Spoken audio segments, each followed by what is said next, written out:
ഇന്ന് നമ്മൾ കുറച്ച് ദൂരെയാണ് കേട്ടോ പോകുന്നത്. ഇക്കൻ്റെ കസിൻ്റെ ഒരു വീട്ടുകൂടലുണ്ട്. കോഴിക്കോട് കാപ്പാടാണ് വീട്. അങ്ങനെ നമ്മൾ നേരത്തെ ഇറങ്ങിയതാണ്. പക്ഷേ നമ്മൾ നേരം വൈകിയാണ് വീട്ടിൽ നമ്മൾ എത്തിയത്. കാരണം ബ്ലോക്കിൽ പെട്ടതുകൊണ്ട് നമുക്ക് നേരം വൈകിയാണ് എത്താൻ പറ്റിയത്. എവിടുന്നും നമ്മൾ ഫുഡ് കഴിച്ചിട്ടൊന്നുമില്ല കേട്ടോ. കാരണം ബ്ലോക്ക് ആയതുകൊണ്ട് എവിടെയും കാറ് പാർക്ക് ചെയ്യാൻ പറ്റിയില്ല.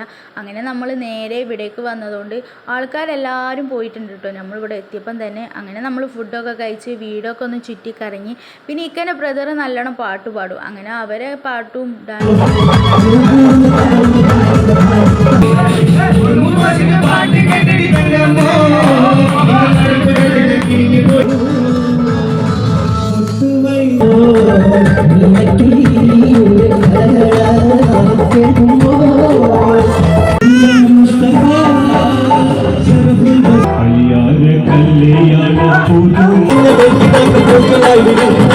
ഞങ്ങൾക്ക് ബോറടിച്ചപ്പോൾ ഞങ്ങൾ നേരെ പുറത്ത് പോയി. പിന്നെ എന്താ അതുവിനൊരു പമ്പേഴ്സും വാങ്ങി, പിന്നെ ഒരു 2 ലേസും വാങ്ങി. പിന്നെ അതൊക്കെ കഴിച്ച് ഞങ്ങൾ നേരെ അങ്ങോട്ട് തന്നെ പോയി.